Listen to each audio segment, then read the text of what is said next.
La radio est une imagination. La vôtre. Bienvenue sur iRadio 90. jërëjëf mbokk yi daleen nag jàmm ci iRadio ak ITV seen émission e-sport altine ak aljuma ñuy waxtaanee lépp lu soxal tàggat yaram ci biir réew mi ak bitim réew tey nag manda ceek tim bi Seydina Bagay le Carotte Babacar Ndo Faye le natif d'Ismaïlia l'espagnol le citoyen d'Alicante, n'est-ce pas? Donc mais demagul bon voilà on attend. Allez, très heureux de vous retrouver daleen nag jàmm tey au sommaire daanu am volleyball daanu am finale coupe du Sénégal dem nga xam ne Teungueth FC jël na ko foofu ca Thiès et puis daanu waxtaan également li war a xewee ci Égypte nag dans une dizaine de jours mu nag Coupe d'Afrique des Nations bu football nga xam ne àddina nga koy xaar rawatina Sénégalais yi nga xam ne itam nos footballeurs sont en stage à Alicante depuis quelques jours. Babacar Ndo Faye dina ñëw ñun ci programme beeg nu mu fa war a demee et puis bientôt la liste des 23 parce qu'ils sont 25 il faudra ñu déposer liste bi Babacar dinañu wax liste bi kan nañ ko war a déposer exactement au niveau de la CAF pour validation ñu xam ne ñii ñoo fas yéene représenter le Sénégal à la prochaine Coupe d'Afrique des Nations. Bienvenue sur iRadio 90.3 waaye itam ci ITV ñu gërëm leen bu baax ñu ma nuyu sama gars yi rek Seydina Bagay maa ngi lay fay bu baax sant bu baax alhamdulilah. naka waa Caire.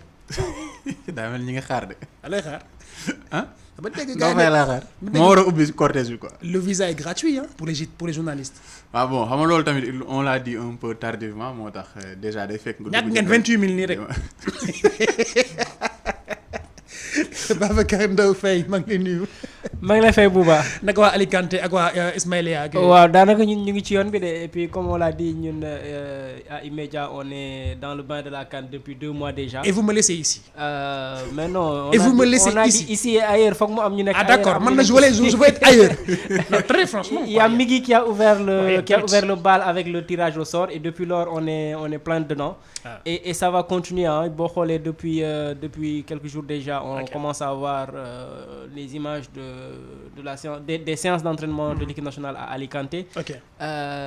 Bon on va les rejoindre Inch'Allah demain comme Sadio Mané et Alfred Ndiaye vont également. Et je vais être tout seul ici quoi man maa fi nekk man ak xanaa man ak Malick Thiandoum kii. Tu vas pas être tout seul. Tu as ici ailleurs. Le gros de la troupe est ici à Dakar et puis il y a les supporters, il y a les analystes, il y a les consultants, il y a toute une grosse armada que le groupe va déployer et que tu vas. Donc ce sera comme si vous étiez ailleurs quoi. Comme si vous étiez à. Voilà, on sera ici et ailleurs. On sera ici ailleurs. Le programme ici aussi sera complet comme ni ko Babacar waxee. Mais il y a des innovations yoo xam ne innovation yoo xam ne boo ko waxee concurrence bi tam ñu fi dem jéem ko def quoi balaa moo ñëw moo tax ngay bàyyi ba kan bi ubbi rek nga wone ko. Non je lui fais une promesse sax suñu demee bon je fais une promesse te teguma ko fenn mais bon j'espère que Mamadou nekk ma déglu. Demi-finale. Mais si on va en finale je vais demander à Mamadou de faire un truc exceptionnel pour ñi fi des. Non c'est ñu dem eggali plateau yi foofu quoi. Non c'est que bu ñu demee finale c'est-à-dire ñoom toog bi jig nañu nañ ko ne toog rek. te yéen maa woo quart de finale. Non car moom c'est rien car c'est pas. Car c'est rien. car yàlla. Car moom. Car la gars yi di bañ a war nañu ko mën a romb quoi franchement. D'accord. Alors je rappelle que tey pour démarrer l'émission quand même dañuy démarrer avec le volleyball c'est la première fois ci biir e-sport ñu waxtaanee le volleyball en détail parce que on a avec nous star volleyball bu Sénégal ñu naan ko Fatou Diouk on peut l'appeler ainsi parce que Babacar Ndo Faye je pense que am na parcours bi Seydina Bagay am na parcours bi aussi bien en équipe nationale qu'en club parce que je rappelle que sur le plan asiatique elle est également championne elle a beaucoup de trophées personnels et donc collectifs avec son équipe Fatou ñu lay nuyu. maa ngi leen di fay. yaa ngi ci jàmm. alhamdulilah. Fatou Diouk. Bouba. yaa ngi ci jàmm. maa leen sant bu baax di leen remercier ci invitation bi. Vraiment c'est sympa et vos locaux sont super. Merci beaucoup merci. Donc voilà donc ñu bàyyi la quand même nga Babacar Ndo Faye également bu am ñu sànni. waaw ñu fàttali rek ne Fatou Diouk elle a été capitaine de l'équipe nationale du Sénégal. Oui c'est ça. Comment se porte le volleyball au Sénégal de façon générale? Alors de façon générale si je peux dire d'après les échos que j'ai eus.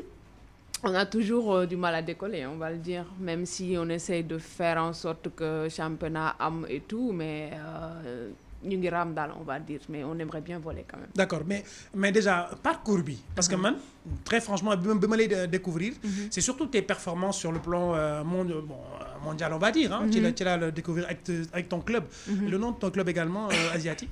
High Pass, voilà, comme dafa xaw a kii High Pass donc voilà ak souvent on voit tes performances sur le net. Mais ton parcours bi nga jógee fii Sénégal da fi jógee tu étais là dans un club et tout. Oui Sococim à Rufisque. Ah d'accord Sococim. Oui d'accord. Fa nga defee donc fa la jàngee ouais fa la defee sama formation ba 2005. OK. Après ma club en France. Et ma nekk France ba 2013 après 2013 nag c'est là commencé vraiment faire un peu le tour Finlande Azerbaïdjan Thaïlande Corée. Et puis on dit que Fatou Diouk mooy pratiquement l'une des sportives sénégalaises nga xam moo dàq voyager di changer Fatou jóge nga fi Sénégal. Globetrotter quoi carrément dem France jóge France tu vas un peu en Asie. C'est vrai que c'était quand même risqué bi ngay dem en Asie certains ont dit lu muy wuti foofu. Mais le volleyball en Asie marche très fort. Oui le volleyball est très populaire en fait c'est un peu l'inverse du foot où l'Europe a plus de popularité par rapport au foot mais le volley par contre c'est l'Asie qui domine et bon.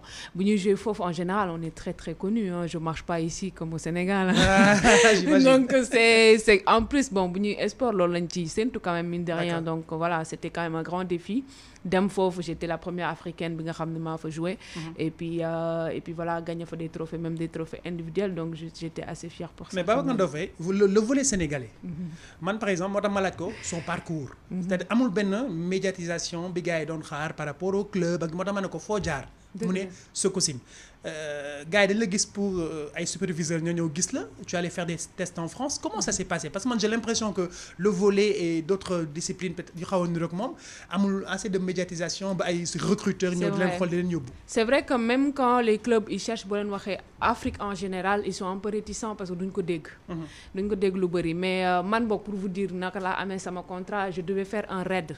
Mais raid ça n'avait rien à voir avec le volley je devais aller à Sri Lanka avec une handballeuse moi et une nageuse je pense. C'était une association bu ñëwoon jël ñu dans le but caritatif ñu war a dem def benn raid Sri Lanka. Par hasard il y avait la guerre civile je sais pas en ce moment-là Sri Lanka ça s'est pas fait on devait faire 1 mois de stage à Paris. Ñu ne ñu bon vous avez 1 mois gratuit finalement donc je me suis dit 1 mois à Paris je connais pas Paris qu'est-ce que je vais faire donc j'ai contacté mon entraîneur ici qui est passé par là-bas. Il m'a dit bon on va essayer de contacter les clubs de photo 1 mois comme ça. Donc je me suis entraînée là-bas sur 3 clubs et puis Clamart a voulu voilà ils m'ont vu et puis ils m'ont dit bon là faut que tu signes. J'ai dit non damay dellu Sénégal. Xool parents yi yeggali sama bac parce que moment boobu maa ngi doon def bac et après mu ñëwaat pour l'année qui suit donc ça c'est un hasard comme pour vous dire. ñoom ñëwuñu gis voler en fait. Et quand tu fais le tour du monde comme ça. Qu'est-ce que tu apprends fondamentalement? Alors, qu'est-ce que j'apprends? C'est l'adaptation. Moi, j'aime bien, je suis très curieuse culturellement. Et aussi sur le volley, chaque pays quand même a son propre volley. Donc, j'apprends beaucoup de choses. Ils entraînent différemment, ils jouent différemment, même la mentalité est différente. Donc man bi ma jógee Sénégal bon mën naa ne bon Sénégal c'était un peu comme du loisir même si fekkoon amoon na championnat. Je suis arrivée en France j'ai quand même appris à pouvoir m'intégrer malgré les différences de tout ce qu'on peut dire parce que le sport c'est pas facile. Mais bi ma jógee Europe dem Asie c'était un autre monde. Parce que foofu tamit mine de rien Europe xamuñu la que c'est comme fii Sénégal mais nga ñeeg si d'un seul coup les gens te connaissent la télé les matchs passent à la télé on finit les matchs il y a des gens qui vous attendent dehors qui di crier ce tour c'est quand même très impressionnant donc loolu noonu ñëpp day jouer quand même si sa mental quand vous jouez et puis voilà. nga commencé nekk star quoi. Mais c'est une très bonne sensation j'avoue.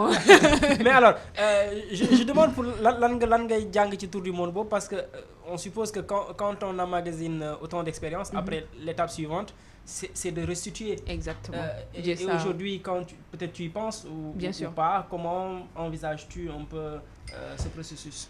Alors li ma jàngoon j'ai essayé même de faire un peu parce que ça fait 2-3 ans ça fait depuis 2014-2013 que j'ai fait une association boo xam ne ni c'était quand même pour essayer de relever un peu le volley local. Mais après ce qui était un peu de frein c'est que damay commencer la comparté tout était bien et tout mais bu ma delloo pour def sama saison il y avait pas de suivi parce que forcément les gens qui m'aidaient aussi c'était des professionnels donc ñoom tamit dañuy dellu seen club. Donc du coup après dama ko arrêté sur 2 ans commencé di def chaque année un tournoi. Mais le tournoi c'était pour inviter les jeunes toutes les régions parce que volley les jeunes n'ont pas de compète. Ça veut dire que là, il y a 2 ans, il y avait même Tamba que j'avais invité. Mais aussi, c'était juste pour que Nigni Tamen Kham le volet et que les jeunes puissent en profiter ces 3 jours-là, voir autre chose.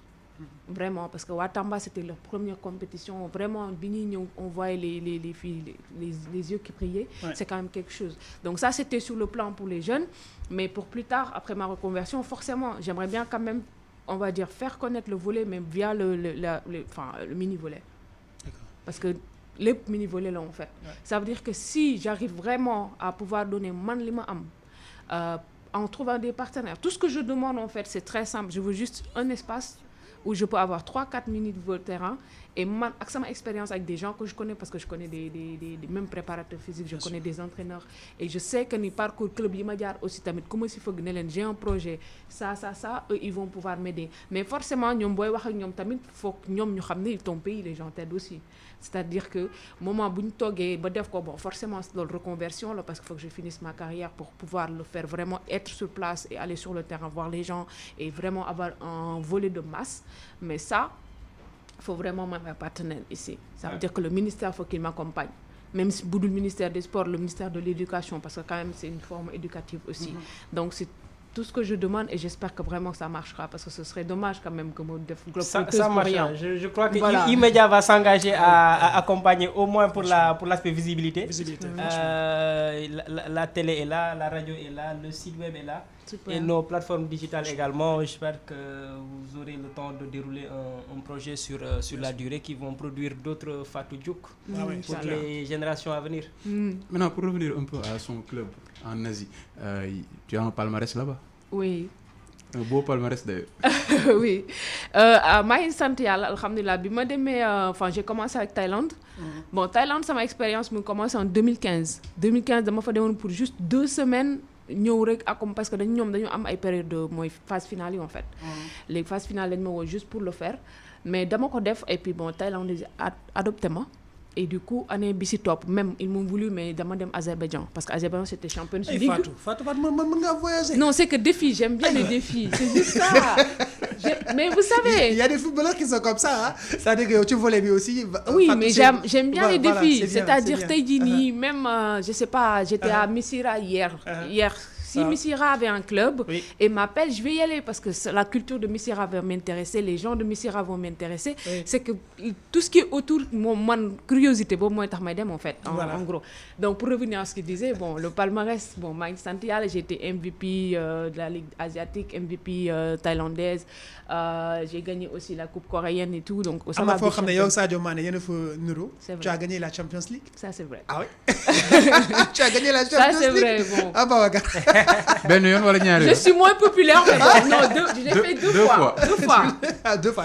Am nga Ligue des Champions 2 fois. Oui, j'ai les 2 fois. Tu as 2 étoiles finalement. Oui. Tu as 2 étoiles. C'est bien. Donc voilà, gis nañu bu ñu gisee ce parcours, c'est beaucoup de trophées, surtout les trophées sur le plan individuel, et puis ses capacités d'adaptation également. Gis nañu ko parce qu'on a vu une Fatou Diouk dem ci championnat xam ne da koy découvrir une première année, mais souvent dañuy gis que ni amoo problème yi yenn sportif yi di am. Le problème d'adaptation. Tu viens, tu te nga dugg ci collectif bi, automatiquement ça passe. Lan mooy def loolu?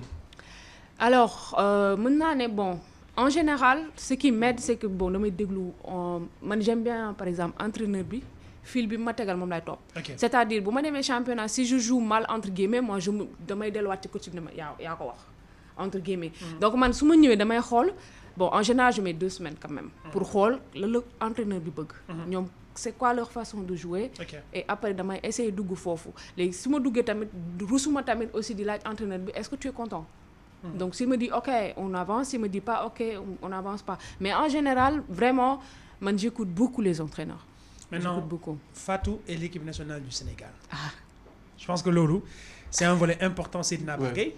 Parce que quand même, ñëwatoo ci sélection bi, qu'est-ce qui se passe réellement? Parce que bu ñu ko dégloo, c'est pas par manque d'amour, ndax yaa ngi dem ci région yi di jàppale xale yi ak petite catégorie bi pour ñu gën a bëgg a handball, volleyball du moins ak yi muy àndal yëpp. Léegi kon c'est quoi le blocage ba équipe nationale bi ñuy wax Fatou nekkoon na capitaine et pas nekk na capitaine ba tey. Nekkoon na mais ñëwatul quoi, ñëwatul. Non, en fait, forcément, c'est pas par manque d'amour. Le volet, c'est dans mon sang. Je peux pas le nier. Mais des fois tamit da ngay dem ba xool comme vous l'avez dit tout à l'heure, j'ai beaucoup de trophées individuels et même équipe nationale quand j'y vais c'est pareil, mais bon mën naa ne sama ngor moo ma mayatul may dem compétition te indiwuma coupe wala indiwuma médaille.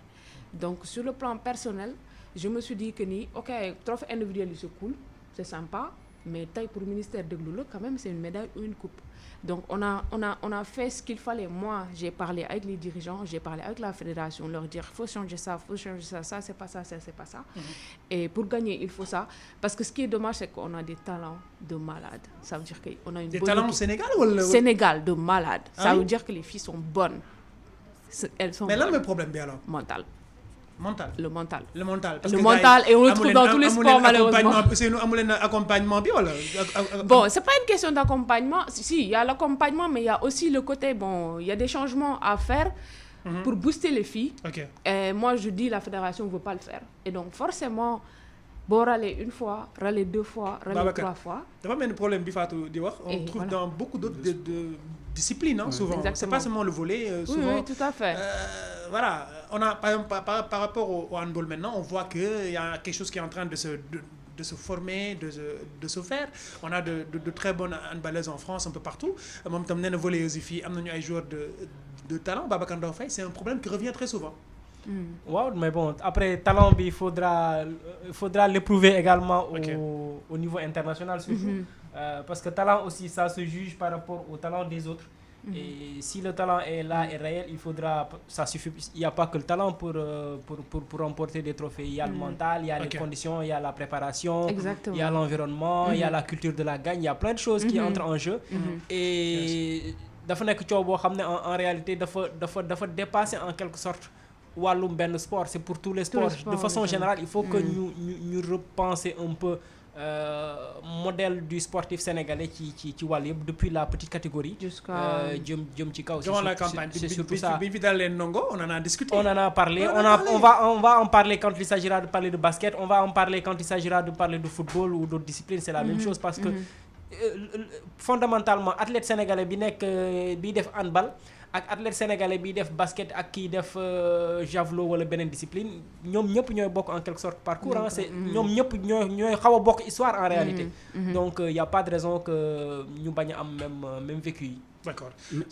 Mais man je pense problème bi là où le problème se situe vraiment c'est bu ñu nee amul compétition de petite catégorie parce que loolu moom ça permet pas de booster une discipline en fait parce que même s'il y a les talents et qu'il y a pas benn kii entraînement ay match ba parce que boo tàmmee compétition dès le bas âge après à la limite tu es un compétiteur quoi. Tu n'es pas quelqu'un qui vient pour faire de la figuration parce que cet esprit de la gagne tout le temps da lay animer. doo nangu perte.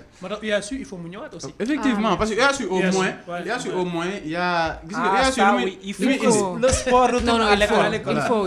On va pas faire comme Babacar non mais c'est vrai. C'est comme Babacar. Tout le temps moom loolu voilà quoi. C'est xam nga lu tax le sport à l'école déjà parce que par exemple à l'école il y a le minimum en matière d'infrastructure boo demee université léegi ci université pratiquement yi même ay terrain tennis sax da nga ko fay fekk par exemple. Ensuite l'équité et la justice du sport tu le retrouves seulement à l'UASU au Sénégal. Parce que foofu le moyen yi di yem pour tout le monde. Mais boo xësee ba génn UASU boo passé stade boobu après le football prend le dessus. Par exemple football day dem ba Thiès. Basket mi topp nekk Rufisque. Après yeneen discipline yi duñ sax génn département de Dakar en termes de distance quoi. Tellement le football est mieux considéré alors que man je pense que le football fait moins de résultats. On l'aime tous mais le football fait le moins de résultats dans ce pays. Il y a des sports yoo xam ne bu ñu ci concentré woon tuuti rek on aurait des satisfactions au niveau olympique au niveau mondial et tout mais duñ ko def parce que ce qui fait vivre excusez-moi du terme nos hommes politiques c'est la popularité. Et le sport le plus populaire c'est le foot. C'est vrai. Et malheureusement c'est la triste réalité de ce pays. Très belle parade. On va parler foot. Fatou moom dafay des ak ñun tey mooy sunu gan Fatou Diouk. Avec plaisir. D'autant plus que ñoom ñoo gagné coupe du Sénégal waa Tëngéej ci d'accord Wow. donc coupe du Sénégal démb ca Thiès la woon Babacar Ndao Faye Seydina Bagay nga xam ne Teungueth FC moo doon ak Gorée vraiment belle affiche. Bon, Gorée, c'est vrai que quand même, demi-finale Coupe de la Ligue, ñëw ci finale Coupe du Sénégal, mais Teungueth FC quand même gagné par 1-0. Voilà, donc démb seetaan nañu match déglu nañu match bi sur iRadio ñi ngi ko war a seetaan également seetaan nañu ko Babacar match boobu. Waaw, c'était déjà une affiche assez inédite hein. Oui. Parce que boo xoolee dernière année yëpp Coupe du Sénégal on avait l'habitude de voir à peu près le même cercle d'équipe. Mooy diggante les centres de formation Jambar Génération Foot. Et puis quelques 4-5 clubs entre Casa Sport, Stade de Mbour, Mbour Petite Côte, parfois Linguère, AS Douane, mais ça tournait autour d'eux quoi. Là on a vu Teungueth FC, une équipe boo xam ne progression am dafa gaaw diggante bi muy jógee ci suuf. Parce que Rufisque tàmmoon nañ di fa am yeneen club mais bon il y a eu les Médiour et tout ça mais tout le temps après dañuy aj seen stade après on reconstruit sur une nouvelle base ainsi de suite ba nii donc avec le président Babacar on a Teungueth FC qui rapidement yéeg en Ligue 1 et puis qui a fait un excellent début de saison. Et puis qui confirme la fin de saison avec la finale de la Coupe du Sénégal. Pour moi, c'est une consécration d'un travail qui a été assez cohérent. D'accord. Est-ce que mën nañu wax tey li ñu ubbiwaat stade Galandou Diouf ba gars yi di fa defaat en compétition mën na am effet ci résultat wu Teungueth FC. Forcément y a pas de nu ñu koy mën a waxatee. amul secret en réalité bu infrastructure bi amee li ci des day gën a yomb. Ça ne garantit pas je parle sous le contrôle d'une athlète. Mais infrastructure bi en réalité ça ne garantit pas que di nga am résultat mais da lay gën a yombalal liggéey bi en fait. D'accord. Ki nga xam ne amul infrastructure ak ki nga xam ne am nañ infrastructure tu as une avance de plusieurs pas. c'est-à-dire yow li nga doon xëy muy métti ci yow parce que tu dois aller chercher ça ailleurs ki am infrastructure bi dafay am un gain de temps assez conséquent maintenant après li ci des en regroupant plus de talent forcément tu as boo amee infrastructure bi tu as la possibilité di am séance d'entraînement yu correct yu régulière et loolu c'est incontournable ci quand on parle de haut niveau et c'est même pas boo xoolee sànq liste équipe yi ma tudd ne ñoom ñoo gënoon régulier ci compétition yi nii. mais il y a une constante ci loolu. Jàmbaar ak Génération Foot dañu am infrastructure yu kenn amul. Casa Sport am nañ stade Aline Sitoé Diatta duñ ko xëccoo kenn. bu ñu bëggee saa ñu soxlaa entraînement dinañ ko mën a kii ak affaire yooyu. Stade de Mbour ak Mbour Petite Côte ils ont Caroline Faye. donc tu vois un peu que influence boobu noonu dafay incidence bi dafay direct en fait. Après c'est différent que boo amee quand tu vas dans. région de benn boo jëlee benn zone comme Matam où tu as dans toute la zone tu n'as peut-être pas un stade fonctionnel wala nga jël benn zone bu mel ni Dakar nga xam ne tu as peut-être une dizaine de clubs ci xëccoo benn stade tu peux pas avoir le même résultat parce que bu fekkee ki nga xam ne moom am na stade bi à sa disposition du lundi au vendredi am na possibilité coach bi am na possibilité def 2 séances sax par jour su ko neexee. mënul bokk ak ki nga xam ne pour mu entraîner wu dafay louer stade bi. balaa muy pare séance am ñu ne ko génnal am na keneen kuy ñëw. après mu war a dem colmaté ji ci benn terrain vague ak affaire yooyu tu n'as pas les mêmes sensations tu n'as pas les mêmes résultats. man li ma bëgg a laaj kii Fatou mooy. Public bi est-ce que lan lay jouer ci athlète au niveau parce que ren lu ñu gis mooy li BNF expliqué club yi am infrastructure surtout en public ils font de meilleurs résultats que les autres clubs te da ngay jël exemple ñaari tali année yëpp peut-être am na génération boo xam ne ñoom Asma Ndaw ils étaient très forts par rapport aux autres mais après il y a eu des trous mais trous yi li ko doon compenser mooy supporters yi parce que ñaari tali joué pratiquement à domicile ak Demba Diop mais ren boo xoolee bi Demba Diop tëjee ñaari tali à la limite xaw na wàcc deuxième division léegi yéen chaleur public bi nan lay dundalee athlète au niveau ci terrain en fait chaleur public bi day yokk sa adrénaline ok ouais adrénaline bi la lay yokkal c'est-à-dire yow même il y a des moments yoo xam ni physiquement da ngay wàcc ñun ñëpp am nañ ko athlète ci match yi y a des moments yoo xam da ngay baax mais am na nooy déggee sa tour am na nooy déggee ni les gens derrière ils gueulent dalay yokk jom en fait donc adrénaline bi lay yokk pour yow ngay jouer donc booy jouer ci stade bu vide c'est différent et en plus mine de rien on aime tous se montrer quand même. Ouais. D'accord. Voilà. C'est-à-dire que même physiquement bu fekkee dara newatu fi il suffit que public bi di le pousser rek yow tu vas chercher ce pouce là. Voilà donc tu vas chercher dans les tripes pour vraiment essayer de se montrer essayer de faire vraiment les choses juste pour ñoom ñuy gën di kontaan en fait nga leen di gis ñuy gën di en général da ngay gis ni bon booy gën di ñëw ñoom ñu ngi gën a rakkaaju donc forcément ça te booste en fait. Ça te booste d'accord. Donc loolu moo doon final mais je pense que donc Teungueth FC dina dem en Coupe d'Afrique mais il faudra quand même Babacar renforcer cette équipe là. normalement bu fekkee da nga bëgg am ay ambition mais bon je vais pas jouer aux oiseaux. président Babacar Ndiaye waaw bon. mais bon je vais pas jouer aux oiseaux de mauvais augure mais dama gisul. lu Tëngéej andi. lu tax ñu mën a jàpp ne fi génération foot échec daaw Jaraaf échec fa yeneen club sénégalais échec fa que ñoom ñu war a mën a am parce que ñoom ñëpp ils sont dans le même ñoo bokki jàngoro. ñoo bokki jàngoro faut pas trop rêver en fait. qualification bi c'est bien c'est toujours bien d'aller découvrir les compétitions là mais pour man le plus important c'est de se pérenniser d'abord au niveau local. D'accord. Am une certaine régularité balaa ngay espérer mënoo parce que da ngaa gagné coupe du Sénégal que tu vas avoir des ambitions. classement Teungueth FC quand même ci championnat bi. c'est surtout ça le combat que déwén ñu mën a am régularité bu leen mën a. bokk ci podium bi quand même. plus haut ci championnat bi régularité ci les deux coupes nationales. loolu suñ ko defee sur 3 4 ans 5 ans. mën nañ yaakaar après plus tard ñu xëy na ñu mën a am ambition kii mais c'est pas gagner coupe du Sénégal amul doole bu la mën a may nga mën a am ambition noonu yooyu noonu directement c'est pas possible. D'accord. leneen li ñu war a xool mooy les équipes physiquement dañuy kii de. plus saison bi di dem physiquement dañuy wàcc de boo xoolee Pikine phase aller bi amul défaite. xam nga phase aller boo ko defee invaincu nekk ci kaw phase retour bi noo ko war a mën a négocier rek war nga faa mën a. D'accord et Fatou donc loolu je pense que préparation physique bi dafa am solo si tu as un bon staff derrière ay ostéopathe yu baax un très bon médecin un très bon prépa physique donc quand la saison se termine da nga gis quand même muscles yi dafay commencer lâcher c'est des blessures musculaires souvent c'est de la fatigue donc c'est important aussi d'avoir un staff médical étoffé. Oui mais moi je dirais aussi surtout au Sénégal l'alimentation. L'alimentation. Oui, l'alimentation sportive. Ici, je pense qu'on le privilège pas et c'est très très important. L'alimentation jégal sa micro nga ne alimentation bi dafa am solo. waaw am na solo bu baax te loolu duñ ko privilégier fii parce que da ngay gis même les gens yi nga xam ne dañuy def sport loisir sax ils vont pas même voir sur internet qu'est-ce que le sportif doit manger qu'est-ce qu'il doit boire qu'est-ce qu'il doit parce que bon fii bëri na coca thé bi saf na sàpp ak suukar. mais Fatou xanaa doo def ay ceebu da ngay ceebu jën da ngay ceebu jën mais ceebu jën bi tamit mënoo koy def chaque jour par exemple mais je parle bien des clubs dont vous parlez où c'est des centres de formation. mais sportif bi également moo war a jël en compte moom itam alimentation bi di def nank aussi. Bien sûr parce qu'en fait alimentation fi mu lay mën a dimbalee mooy sur les muscles pour la récupération. Bien sûr. Et aussi nelaw bi aussi parce que bon bu ñu seetloo nous les sportifs sénégalais on dort pas beaucoup de. Noctambule. Issue. Ça revient à on dort pas beaucoup hein. Voilà. nos sportifs et parce voilà. que après ñàkk xam bi mi ngi ci. ñàkk moyen également mi ngi ci parce que. mais les centres de formation. Ouais, mais bon, je veux dire, les centres de formation, ils n'ont peut-être pas ce problème-là.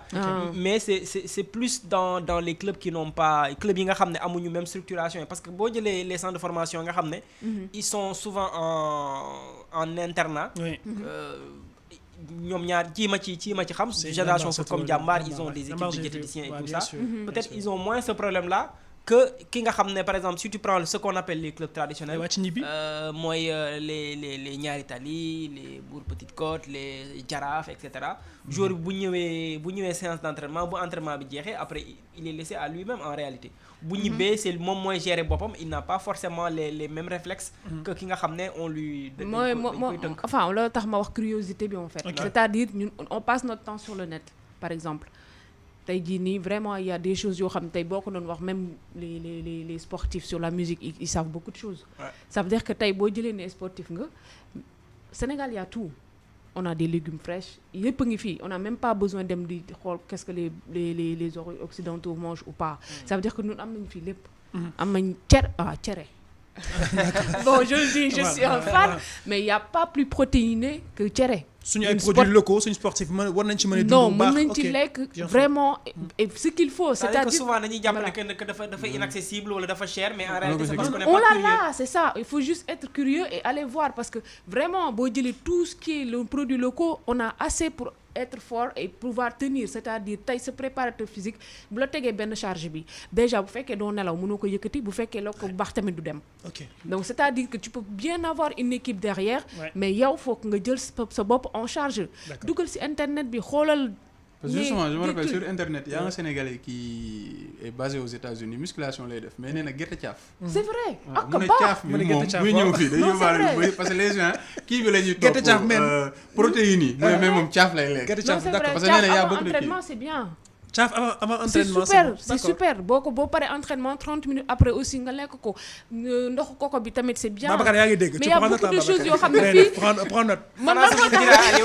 non c'est vrai man sama saison bu jeexee rek damay daw Sénégal parce que lekk bi fi am on peut pas marde bi. Non, mais laisse tomber, il y a trop de vitamines, vitamine C, vitamine, il y a beaucoup de choses. Bon, je suis quand même fan de basket, non, mais il y a plein de choses qu'on peut manger ici, mais vitaminées, vraiment bien pour le sport. Mais il y a une tamit sur sportif, je pense qu'il y a une def également promotion, produits locaux, il y a également, il y a d'accord.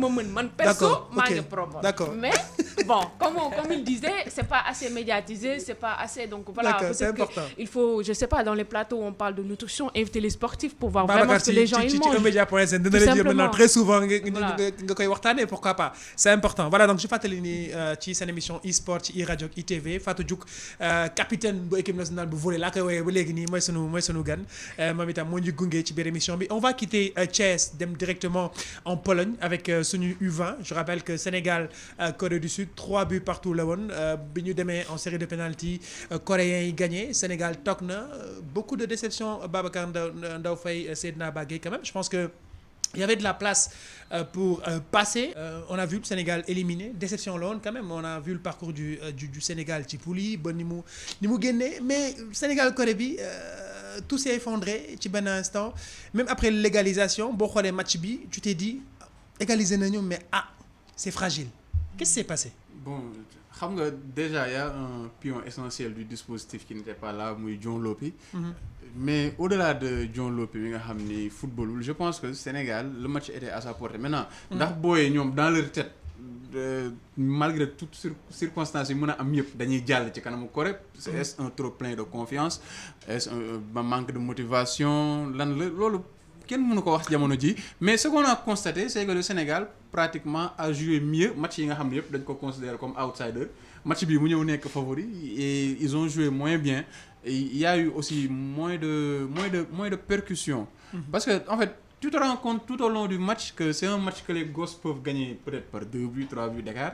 Mais après, xamoo lan moo leen di téye daal man je peux pas l'expliquer. Mais après série penalty bi comportement moom waaw série penalty bi nag foofu la ñuy ñëw nag parce que manque de motivation moom ci série penalty bi tu peux pas justifier un joueur qui doit tirer un penalty qui prend peut-être 5-7 mètres d'élan et qui marche quand même. Parce que man ci lu ma xam ci football élan bi bu bëree il faut mettre de la vitesse. Mais tu peux pas prendre beaucoup d'élan et marcher en tirant. À moins que tu aies une technique extraordinaire. Man, comment tu vois, des fois, ça, il rate, c'est Eden Hazard. Hazard, il prend 3 ou 4 pas d'élan, il marche, il vient, il tire magnifiquement le penalty parce qu'il a un niveau technique extraordinaire. Mais quand même, quand on est un jeune joueur, il faut faire full ci li ngay def. Ñu baal ma ci wax ji mais tamit amna fo xamne bo fa toll da ngay def full bo raté sax ñu xamni def nga full ci bal bi mais raté nga. D'accord, donc je pense suma la déggé ni man expression corporelle bi ma gis bi gaay di jël bal bi dem vraiment toute une nonchalance quelque part. On sentait que, est-ce que vraiment ils étaient préparés mentalement à aller tirer ce truc-là? Est-ce qu'ils voulaient vraiment... On sentait que les Coréens, quand même, ils ont voulu, même si ils étaient fatigués, mais ils ont vu terrain quand même. Sen yaram ni ma koy woné que Coréens ils ont voulu mais dañu bëggoon qualifier. Boba mo la mën bu ma ñëw damay rayante. Mais yow bo ñëw ñu né la ya mën aba. Ya mën waaj. C'est tout. Da ngay japp ni no def fu ma ëlbati ko nga jël ma ci kaw door mu ci suuf. Ben foxagul ba légui de ben foxal. waaw bon après c'est difficile de boo toppul équipe bi bu ci biir c'est difficile nga am une explication bu solide ci ce qui s'est passé. Mais man j'ai d'abord tendance à croire que on a eu un déficit physique. OK. Et déficit physique bi ça s'explique parce que quoi qu'on puisse dire suñu petite catégorie on n'a pas un championnat assez régulier qui permette aux joueurs de pouvoir enchaîner des matchs sur la durée. D'accord. Et on ne prend pas en compte que boo ñëwee ci mondial bi en quoi moins de 2 semaines tu enchaînes 1, 2, 3, 4 matchs 3 matchs de poule 8e acquis donc le 5e match en moins de 2 semaines. En fin de parcours bi forcément les muscles sont plus sollicités et comme il l'a dit si tu perds un des pions essentiels ci groupe bi muy John Lopi il y a également Moussa qui est sorti Moussa qui pour moi les gens souvent dañuy wax ci John Lopi mais moi j'ai été plus émerveillé par Moussa Ndiaye que par John et là tu ngay rendre compte en fait ñàkk am assez de matchs dans les jambes filles. dafay feeñ en fait booy dem ci compétition en fin de compétition en fait. Parce que en début de match en début de compétition xëy na avec la préparation physique qui est là jambes yëpp taxaw nañ et tout mais buñ ko solliciter sur un premier match où ils font un excellent match sur un deuxième match ainsi de suite ba au bout de 5e match. Forcément les muscles sont plus sollicités et on se rend compte que match boobu dem nañ prolongation et physiquement on a un déficit qui s'est fait remarquer et déficit boobu dalay topp jusqu'au bout du but mooy jusqu'aux séries de penalty. Surtout que ils ont dû faire un effort extraordinaire pour revenir au score. Et loolu c'est encore plus difficile parce que tu cours derrière le score, il y a le temps, il y a ci wàllu gestion mentale, gestion émotionnelle. L'effort que tu fais pour dem jëli résultat bi parce que dañ la mener, c'est très difficile et une fois que tu le fais dafay am un relâchement. Maintenant relâchement boobu diggante égalisation bi ak série penalty bi y a amul pratiquement amul temps boo xam ne on a pu peut-être remobiliser les troupes. dafa dañoo égaliser rek moment bi ñu am relâchement ñu dem série de penalty et là surtout y a un problème physique. léegi Fatou Diouf après nag bokkul nag y a beneen aspect bu nit ñi di fàtte. mooy les tirs au but. C'est un exercice. C'est un geste technique. Un geste technique il faut le répéter à plusieurs reprises pour maîtriser ko. Maîtrise boobu moo lay mën a permettre quelle que soit la pression nga mën ko réciter facilement. C'est comme lancer franc ci basket wala lii c'est un exercice et il faut les joueurs yi nga xam ne ñoom lañ jàpp ne ñoom ñoo gën a ay ci monde bi ils font des mënuñu la wax ñaata séance la ñuy dóor. J'ai un excellent livre de comment il s'appelle Ben Littleton, un anglais qui parle de l'histoire qui parle des séries penalty, qui parle de l'influence de l'aspect mental ak yooyu kooku maanaam bàyyiwul dara ci li jëm ci série penalty ba ci distance bi ngay wax nii ba ci façon bi ngay poser balle bi ba ci regard bi ngay am par rapport ak le gardien ba ci xam comment le gardien comment gardien bi ngay dajal comment il est gaucher il est droitier il saute de quel côté ak yooyu yëpp c'est des détails yoo xam ne ñun dañu am tendance jàpp ne série penalty chance la rek après on travaille. Tu regardes Hazard il tire le penalty sans jamais regarder la balle, il regarde toujours le gardien. C'est pourquoi pratiquement penalty Hazard yëpp c'est des contre-pieds. Parce que Hazard jusqu'à bi muy teg pied d'appui bi c'est le gardien qui regarde pas la balle. Benn ba pare Babacar Ndao Faye physiquement li mu wax c'est-à-dire le Sénégal match bi gën a métti sur le plan physique moo précédé match Corée muy contre le Nigeria. Parce que c'est une équipe comme nous qui est très physique. Même si dañ ko dóor boo xoolee deuxième mi-temps bi dañ ko subir. D'accord. Maintenant y a des peut-être am na ay ajustements yoo xam ne waroon nañ ko indi affaire yooyu. On peut aussi parler des changements dans le temps additionnel. Tu mets un attaquant dans le temps additionnel. Tout ça on peut en parler parce que après ay problème d'appréciation on a vu que les plus grands coachs au monde Ancelotti bi muy gagné déciment bi. On a vu. Il a mis des défenseurs. Pour conserver le score. Nous on a mis un attaquant. Il y a beaucoup de considérations yoo xam ne peut-être on ne sait pas ndax manque de lucidité la wala mais c'est des enseignements yoo xam ne comme Augustin l'a dit c'est une génération boo xam ne ça peut nous valoir des satisfactions parce qu'on a des Jeux olympiques qui viennent ils ont moins de 20 ans. C'est-à-dire que dans 3 ans 4 ans c'est eux qui vont représenter potentiellement le Sénégal aux Jeux du Japon et tout. C'est une génération boo xam ne on doit apprendre de cet échec-là pour xool nan nañuy demee kanam. D'autant plus que c'est la deuxième fois qu'ils sont éliminés, qu'ils perdent au tir au but. Finale Coupe d'Afrique bi. Tir au but la leen Mali dooree. Tir au but non mais c'est ça c'est on est éliminé encore en mondial. Et je pense que Fatou ce sera intéressant. Voilà Fatou donc justement c'est important. Alpha mi ngi en ligne hein. Alpha dañu jël Alpha rapidement Alpha. Oui. ñu ngi nuyu Alpha Dabo. ñu nga war a organiser tournoi ñu bàyyi la itam rek nga ñëw ak ñun ak Seydina Bagay. ci Coupe d'Afrique petite catégorie mini championnat d'Afrique bi nga nar a def. waaw la war li ñuy def mooy di nuyu seen auditeurs yi ak auditrices yëpp. di rafetlu émission bi. jërëjëf. di nuyu de passage ñu nekk ci plateau boobu. di compatir ci défaite bi nga xam ne moom lañu élimination bi ñu jógee ak la petite catégorie mooy sunu équipe nationale junior. Alors loolu je pense que sañ naa ci wax tuuti parce que sama position de président de la coordination nationale des écoles de football du Sénégal. Bien sûr. Donc ñu wax rek ne yaakaar day taxaw day dugg bu ñu gisee sunu équipe yi di gën a fréquent ci compétition majeure yi. loolu dafay dal xel. dëgg la. Et aujourd'hui loolu nag dafay ànd ak aussi l'avènement de la CONEF structure boo xam ne ni moo ëmb lépp luy école de football ci Sénégal. bu loolu amee rek dafay wane vision bi nga xam ne tey fédération sénégalaise de football am na ko. et mu xawoon yéex sax la ñuy wax mais alhamdulilah bi ko yàlla defee. Alors pour revenir un peu ci question bi par rapport ak projet bi nga xam ne moom la ñu am. organisation simulation de la Coupe d'Afrique des Nations.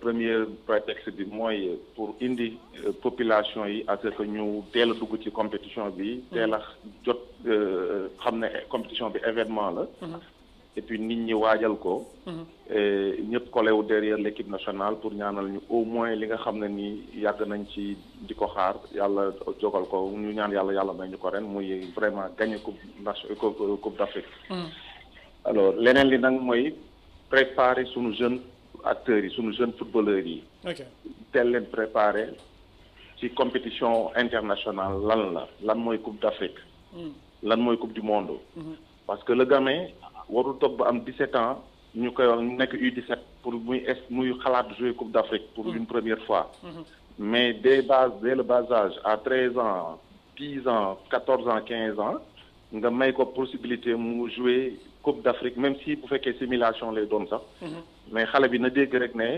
coupe d'Afrique xale bi bu ñëwee ci dans l'organisation lépp lu ñuy gis ci coupe d'Afrique dañ ko fay gis parce que xale bi dina toog di dégg yeneen nation dégg Mauritanie dégg Ghana dégg Côte d'Ivoire dégg nii parce que boo ñëwee ci activité bi dootoo fa dégg ay école de football bi dootoo fa dégg sélection bi d'accord on parlera uniquement que des équipes yi nga xam ne ñoom ñooy représenté wu ci coupe d'Afrique bi ñu jëm alors voilà un peu daal l'idée bi nga xam ne on a un partenaire bu ànd ak ñun pour ñu organiser ko donc sous l'aval aussi de la Fédération sénégalaise de football donc da ngeen bëgg a mettre xale yi dans les conditions d'une compétition internationale que ñu nekk mentalement en tout cas qu'ils soient prêts dès à présent à affronter peut-être des compétitions de haut niveau ñu mën a nekk dans le bain très juste à cet âge loolu mooy idée bi jël leen dugal leen parce que comme je dis xale bi warul toog ba am 17 ans peut-être par chance lay doon mais nous on veut offrir à tous les gamins à tous les jeunes sénégalais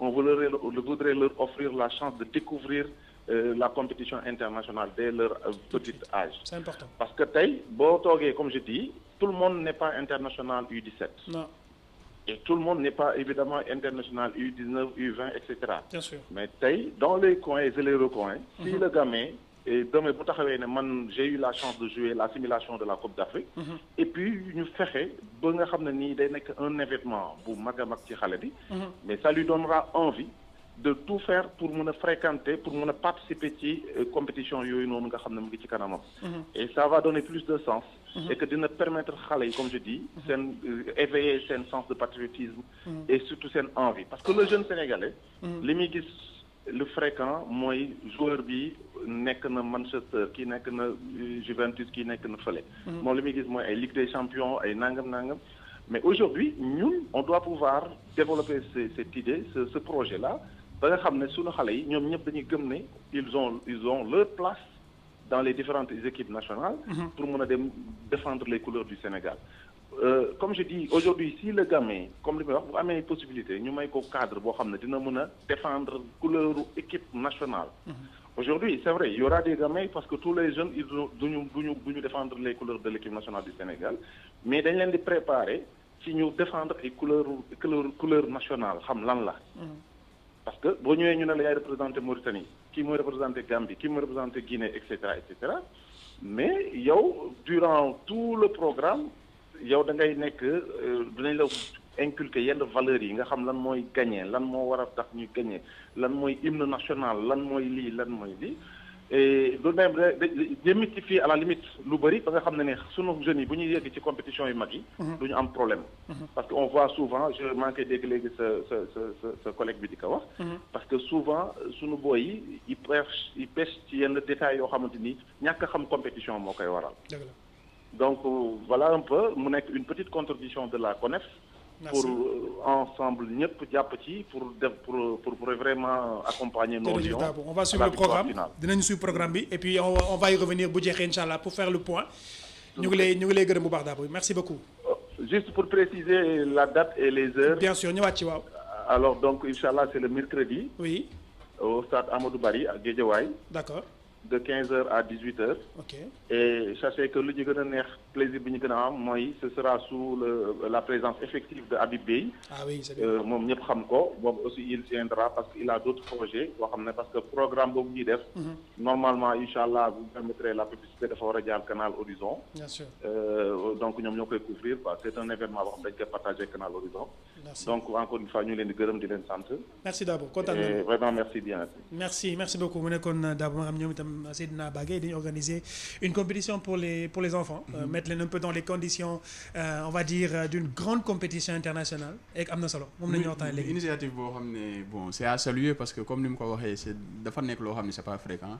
au-delà sax de li muy tàmmal xale yi compétition wala xamal leen Coupe d'Afrique intégration lay gën a indi si ñoom ndax wax na ko ñëpp duñu défendre couleur Sénégal mais xale yi waaw xam nga dina benn xale dina ñëw nekk Sénégalais nga défendre couleur Mauritanie loolu ça entre aussi dans le cadre du panafricanisme et de l'intégration africaine je pense. Voilà léegi ñu ñëw ci Fatou ci balaa ñuy jël Dabo au téléphone on a dégg nga discussion bi ñu nekkoon wax un peu le problème physique peut-être mental souvent yow peut-être nekk nga dans ces conditions-là nekk dans une compétition élimination pratiquement ñëw wala di bëgg a ñëw yow en tant que sportive. bu ñu nekkee dans ces boo nekkee dans ces moments-là qu'est-ce qui te fait gagner wala qu'est-ce qui fait que mentalement tu ne flanches pas. Bon ñoom li ñu souligner par rapport aux entraînements ça c'est vrai ça veut dire que penalty quand même mënoo ñëw ba quart de finale wala demi-finale bu pour réussir si on l'a pas entraîné. Un geste technique moom c'est voilà c'est au quotidien. loolu dafa bokk donc faut vraiment nekk loo xam ne ni foog ñoom ñu liggéey ko aussi. mais aussi sur le côté comme il a expliqué tamit. ngay dabu ji dafa metti ça veut dire que même ñun au volley. bu ñu la mënee yenn points yi en général nga ñafe ba gagner set bi. boo seetloo je sais pas ndax comprendre ngeen volley ça se joue sur 25 points. En général équipe bi bu la gagné 2-0. waaw nga fekk ko fa. yaa koy dóor. 2-7-0. waaw nga fekk ko fa yaa koy dóor 3-2 en général. D'accord. Parce qu'il faut gagner absolument 3-0. mais ni nga koy dóoree c'est mental en fait.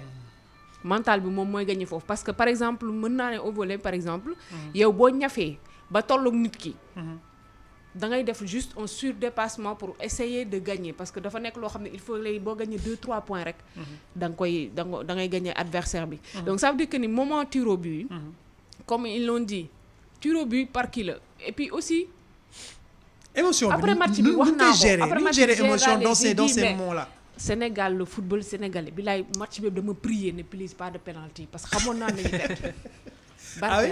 donc dama ko ñaan parce que nekkul suñu fort en fait nekkul suñu fort dañu li may wax à chaque fois ñun suñu sport on a beaucoup de talent mais dañ ko jàpp ci yàlla baax na tamit. mais Fatou ces émotions là c'est important je reviens nu ñu war a mën a gérer émotion en tant que sportif pro c'est-à-dire loolu moment c'est un moment qu'il faut gérer. c'est-à-dire moom c'est le discours de l'entraîneur wala qu'est-ce qu'il faut faire lan moo war a ñëw. il y a le discours mais il y a aussi le sportif lui-même. D'accord. Voilà il y a le sportif lui-même c'est-à-dire. man en tant que Fatou tir au but man dama ko jàppee comme par exemple service au volley comme ni ngay def. comme le livre qu'il a dit c'est super. ça veut dire que yow tir au but ku nekk am nga sa système. ok mais système bi da nga ko war a jàng ba boo koy def tu dois le mentaliser. pour yow boo koy def mu cool. mu nekk ak pression boo mënti am dañuy wax ñun en tant que sportif tey jii boo demee di servir même au tennis. n'importe quel sport affaire bi foog nga defaat ko sa bopp. pour boo koy répéter mu naturel. Okay. mais loolu boo ko jàngul boo ko dul def à l'entraînement tout le temps da ngay gis kii buy def touré bu nii lay def kii nii lay def wala këli na lay def mais ñëw rek xalab moom vraiment parler loolu jàngoo ko avant da nga non c'est vrai. Okay. Et j'ai l'impression ñun Sénégal voilà ñun Sénégal bu ñuy penalty dañuy xalab. ñoo rek aja nekkul loo xam dañ ko maîtriser en fait mais tout le monde j'ai dit équipe A équipe B équipe C Y ñun ñëpp ñooy am. kon li Babacar wax il faut ñu nga koy def au quotidien di ci def. au quotidien et il faut vraiment avoir ton propre rythme. ça veut dire que Fatou Diouf am sa style quoi yow buuba nga am sa style. ba mu leer na ni tey jii boo gëmmoon li kii wax aussi. c'est vrai boo gëmmoon tey jii xam nga fi nga koy def. di nga xam ni nga koy defee et tout. et puis aussi bon c'est vrai que man je connais un peu le sport coréen. sur le mental.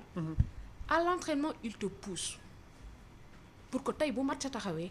da nga ne ci entraînement bi gën a métti. am nañu chance parce que yow comme def nga Corée. donc ça. démb ñu Sénégal joué Corée c'est bien que mentalité coréen yi. par rapport ak yooyu ñoom Corée il te pousse. mais vraiment Asie sax mën naa ne Asie tey jii nii man tey damay entraîner. des fois damay entraîner ba wàccu. ah oui. mais Usain Bolt le fait. ok ku nekk ak sa sport bi nga war a def. mais fii dégg gu ma fi benn équipe nationale bu paree entraînement mais pourquoi les Coréens ne lâchent pas souvent nga mais c'est ça émiettement boobu doo ko gis souvent c'est un sport collectif cet émiettement là pourquoi du am parce que ñoom bu ñu leen di forger par exemple tey jii dañuy ñëw ñu ne la l'entraîneur c'est comme ton Dieu c'est-à-dire moom moo njiitu li mu la wax moom ngay def entraîneur bi des fois même daf ñu testé da ngay ñëw war a entraîner 15h30 mu yee la 15h ne la ñëwal boobu sa xol jeex na yaa ngi nelaw d'accord lépp si mental bi lay bokk moom la koy travailler tey jii di tamit am na match fu muy toll du wax tactique du wax dara yow la non day am lu mu lay wax ok danaan xam naa dañuy may match bi rek te dem oui gis boppam man ma yow ma xam nga li muy wax importance bi c'est important si tu as vu le mini documentaire de Balla Gaye bi mu nekkee INSEPS da ngay xool li muy wax fii mbër yi ñoom ñooy diriger seen entraînement c'est ça Balla bi mu demee INSEPS da doon gedd bien sûr dañ koy entraîner ba mu gedd mu ne bàyyi na ñu ne ko doo bàyyi c'est ça ñoo koy jël si néegam muy nelaw ñu yee ko gàddu ko dem ak moom en fait da ngay dem tu mets dans l'esprit de l'athlète benn dépassement boo xam qu'il ne faut jamais lâcher c'est pourquoi Balla da nga koy gis combat bi Balla à la limite il n'avait pas de pression. Balla xooli genou flexion bi mu tenté ban mbër moo ko sañ a tenté. nga tiim ko am plus de 100 kilos ngay samp sa benn genou pour am position boo xam ne da ngay jàpp bu baax. loolu mbëri ko ñeme bëriwul. d'accord peut-être da ngay jël benn Moustapha Gueye moo ko fi mos a def Balla moom mosoon na ko def ak mu defaat ko ci combat bu am enjeu nii tu prends pas ce risque là. mais am na benn esprit boo xam ne li nga entraîné ak mental bi ngay indaale da nga naan lii. Je peux le faire facilement. Donc Fatou, le mental dans le haut niveau, c'est important. C'est important. Très et important. On peut l'avoir ici. C'est nekkul loo xam ne man je me rappelle bi may formé sama génération ñun bu ñu formé bon am seen il était très rigoureux mais il nous faisait des trucs décembre. da daan jot décembre xale yëpp bëgg a baali. mais daf ñuy téye stage nañu doo leen dem fenn. xam nga am meewu minuit et tout même fekkee bëggoo baali et tout mais loolu noonu am na fooy toll. si sa carrière non si sa carrière da nga naan du ma def lii ba pare fii du ma ñëw du ma gagné. D'accord. mënul nekk. ok donc mental bi moo des. D'accord. On va aller directement wax ci équipe nationale du Sénégal Babacar actuellement gars yi ñu ngi en stage en Espagne on voit maintenant souvent gars yi di dugal un préparateur mental même ci seen dispositif technique on va dire Babacar on va également dans une compétition où le mental sera également important il y aura des moments difficiles yoo xam ne par exemple on va se poser des questions ñu ànd ak yow rek ca Espagne gars yi ñoom itam ñu ngi ci seen depuis kañ la fa nekk sax ñaari fan ak ñetti fan. ñu ngi fa depuis remise de drapeau bi donc. vendredi ci guddi. vendredi ci guddi l'équipe bi quitté Dakar jaar Madrid et puis dafa Madrid Alicante donc ñu ngi agsi aéroport Alicante ci fajaru diggante ajjuma bi ak samedi bi. D'accord. Samedi bi ñu xëyee ils ont fait def nañ benn séance de décrassage. bu xaw a oyof et puis tàllal tànk yi comme on dit. xool ku nekk à peu près lu mu toll ci rythme parce que il faut souligner que travail de pointage boobu daanaka defoon nañ ko fii bu ñu commencé fii ci Saly juste avant Korité bi. Ils ont eu 2 jours et sur les 25 yi nga xam ne moom la sélectionneur bi convoqué jàpp nañ ne 23 yi ñu ngi ak moom di liggéey. Jusque là amul kenn ku ci xaw a am lu ko war a mën a amul kenn ku ci am ngànt bu am solo. xëy na defe naa ci li ñu jot a wax rek kii di Mbaye Diagne ci première séance su dimanche bi xawoon na am benn gêne bu ndaw rek mais après terewu ko eggali entraînement bi. Programme bi ñoom li ñu tëddee depuis lors dimanche entraîné nañ muy démb entraîné nañ ñaari yoon. ci suba ak ci ngoon. Tey également entraîné nañ ci suba di entraîner également actuellement nii ci ngoon suba la mardi.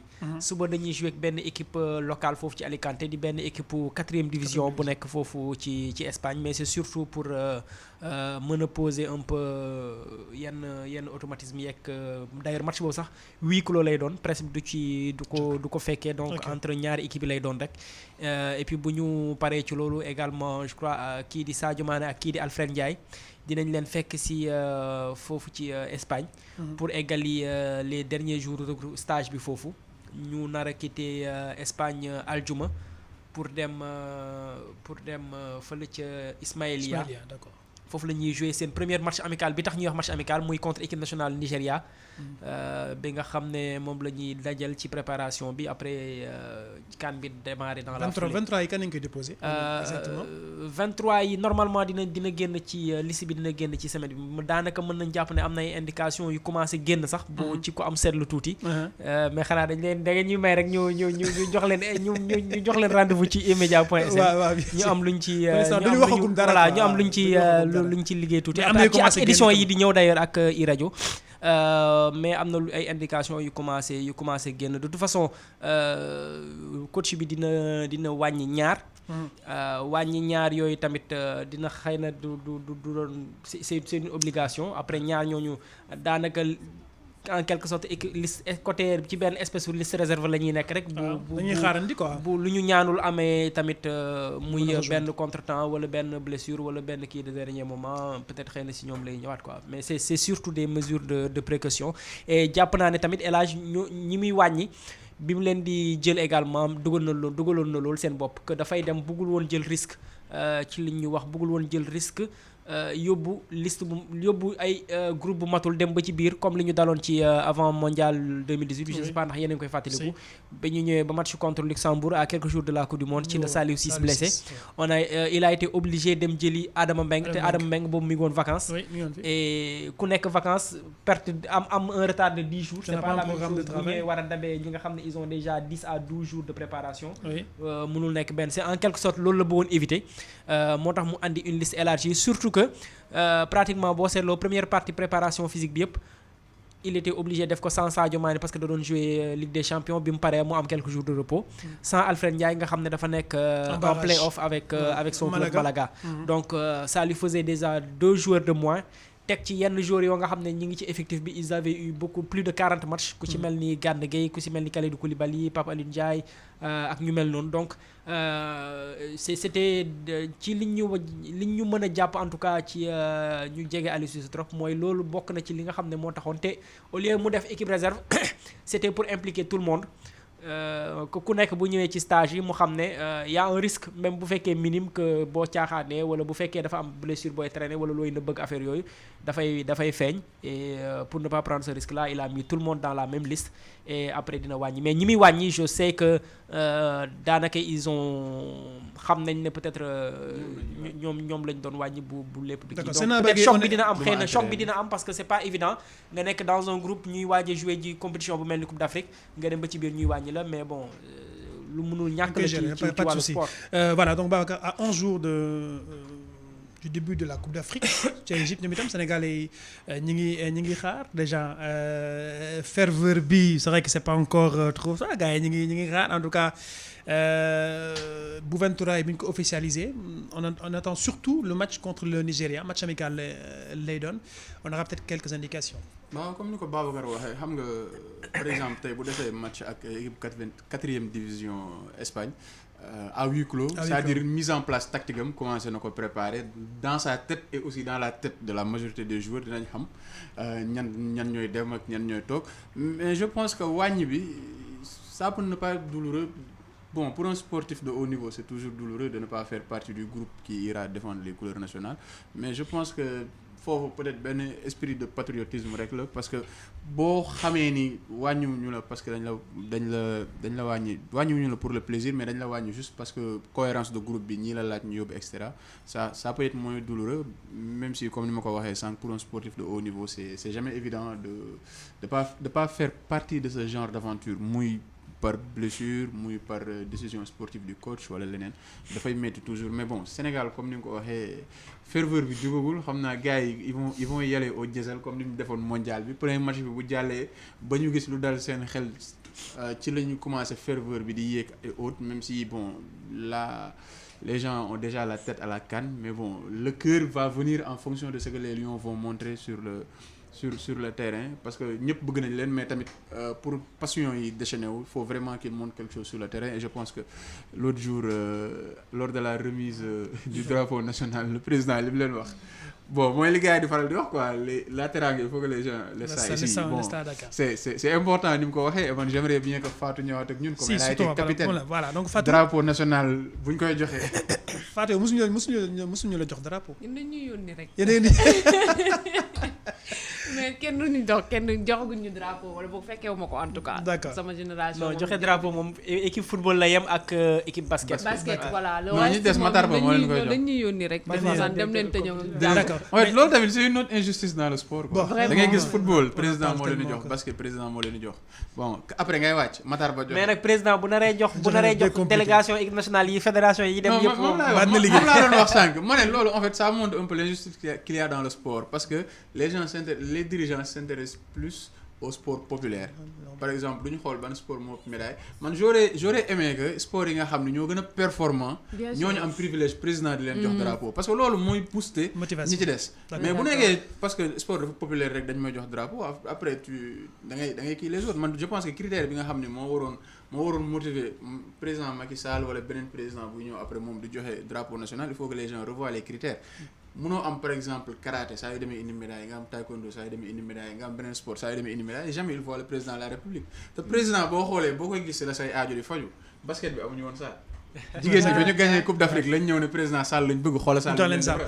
en fait c'est que gis ak président aussi mooy faj yenn jàngoro yi ci yenn kii parce que le ministère n'a pas tout le temps le budget pour tout faire mais président moom il peut faire des arbitrages wala mu jàppale te loolu boo bëggee mu am ñiy gagné médaille foog nga leen di jox opportunité ñuy gis ak président. Il nous reste 4 minutes Fatou xanaa ñu yow itam rek nga ñëw ak ñun un peu ci coupe d'Afrique gis nga déjà yow international nga ce genre de compétition là buñ ciy dem déjà on voit que un match pratiquement tous les 3 jours récupération bi sànq yaa ngi koy wax il faudra beaucoup récupérer entre des massages le kiné ostéopathe bég nangam il faudra également et puis temps de récupération wu Fatou mën na bañ a doon bu keneen donc nit ñi ku ciy nekk ak ni ngay récupérer bien sûr récupération de si bokk mais bon je pense que le bon football équipe surtout équipe A bi ñoom leur problème ce sera pas la récup parce que ñoom ñëpp ay pro lañ ils savent quand même comment gérer leur corps donc je pense que ñoom leur problème ne sera pas là mais bon je suis un peu le foot quand je dis un peu parce que je suis pas experte donc je peux pas me permettre de dire des choses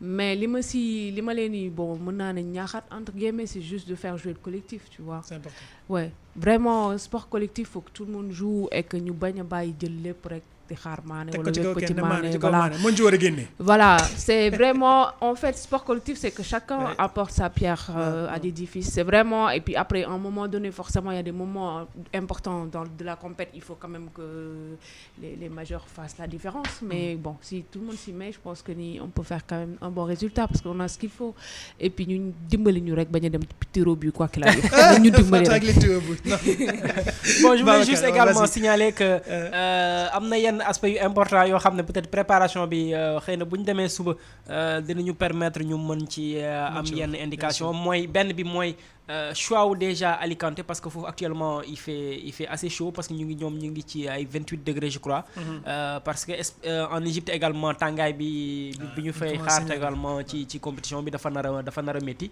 Égypte am na ñoo xam ne defe naa sur certaines villes ñu ngi ci dans les 40 degrés donc juste pour dire beneen aspect boo xam ne également dafa ñëw sama xel mooy bi ñuy dem préparation mondiale bi passé avant suñu match fële ca Osijek contre Croatie jotoon naa fa am benn waxtaan ak Aliou je lui disais que man dafa ma doon jaaxal enfin je trouvais pas pertinent que ñuy am surcharge ci préparation physique bi en fait tu voyais nettement que charge physique bi dafa bëri woon trop c'était mon constat et quand je lui ai demandé mu ne ma c'est parce qu'on va en Coupe du Monde et quand le Sénégal va en Coupe du Monde objectif am ak plan de travail am bokkul ak plan de travail ki nga xam ne mooy ku mel ni France nga xam ne c'est une équipe qui va se préparer pour c'est pas par peut-être que c'est pas par manque d'ambition et tout mais France c'est une équipe taillée pour aller au bout de la compétition alors que le Sénégal ba nga xam ne bi muy gëj mondial c'était il y a presque pas loin de 20 ans en 2002 moom donc buy ñëw il a besoin que équipe am exploser d'entrée donc daf leen di jox charge boo xam ne c'est surtout pour gérer un peu assurer un peu entrer en matière bi et bizarrement ça s'est vu ci premier match bi Sénégal dafa andi rythme bu assez élevé ci premier match bi contre Pologne te Pologne lañ jàppoon ne mooy équipe bi gënoon diis ci groupe bi donc c'est intéressant loolu ñëwaat ci sama xel ci pour faire un peu le parallèle ak Coupe d'Afrique parce que tey jii la différence de la Coupe du Monde mooy position bi mu tegoon France pour joxe explication boobu. boo ko andee ci phase Coupe d'Afrique Sénégal day nekk ci position boobu. tey jii Sénégal quoi qu'on puisse dire c'est une équipe qui doit être taillée pour aller au bout et dans ce cas donc préparation physique bi est-ce que dafay andi changement par rapport ak lële lan lay andi en réalité on sait que sur les 2 premières séances il a beaucoup insisté ci wàllu vitesse bi ci wàllu explosivité bi ci wàllu multiplication course yi ak charge ak traction yi maanaam joueurs dañ leen di takk benn espèce su laine et tout benn laisse xaw ma nu ñu koy woowee xaw ma chariot traction à chariot quelque chose comme ça mais c'est surtout pour travailler seen explosivité seen vitesse ak yooyu mais bon li intéressant mooy pour xam un peu sur la durée de toute la préparation la dizaine de jours là différence bi par rapport ak li mu doon préparer ci Coupe du Monde charge bi nu muy wàññee ko parce que en terme de période c'est la même chose parce qu'on est en fin de saison comme en fin de saison lañu nekkoon tamit daaw ci Coupe du Monde bi mais là la différence fondamentale mooy bii en Coupe du Monde le Sénégal venait comme un outsider alors que là on part pour être l'un des favoris de la compétition. Babacar Ndofène merci Yann yegsi na Fatou Diouf ñu bàyyi la nga tàggoo. bon maa ngi sant ñëpp ñu nekk ci plateau bi. ñi doon déglu aussi maa ngi leen di sant di leen gërëm et puis di sant waa Rufisque et bravo Rufisque. merci beaucoup Fatou Seydina Bagay merci dinañ retrouver yow ak Babacar ci suñu édition bu ngeen demee. ci ca tàngaay déggoon doo fay nee na am na ville yoo xam ne ñu ngi 40 degré. waaw merci oui dem miin ngeen ko da ñuy yabee sous-vêtement rek. waaw ndax foofu moom tu sais sax xam naa ne da lay sonal. ak crème glace. Babacar Ndofène merci beaucoup et puis on se retrouve ci suñuy édition. ok xanaa nañu retrouver wu le 19 juillet le 19 juin le 19 juillet plutôt. d'accord jërë ngeen jëf mbokk yi li ma nekkoon seen émission e-sport ci ITV canal 15 bu TNT ak ci iRadio 90.3 mu nekkoon donc seen émission spéciale avec Fatou Diouf volleyeuse eMedia.sn également ak seen équipe nationale du Sénégal la Coupe d'Afrique des Nations ce sera sur le groupe eMedia jërë ngeen jëf. La radio est une imagination. La vôtre. Bienvenue sur iRadio 90.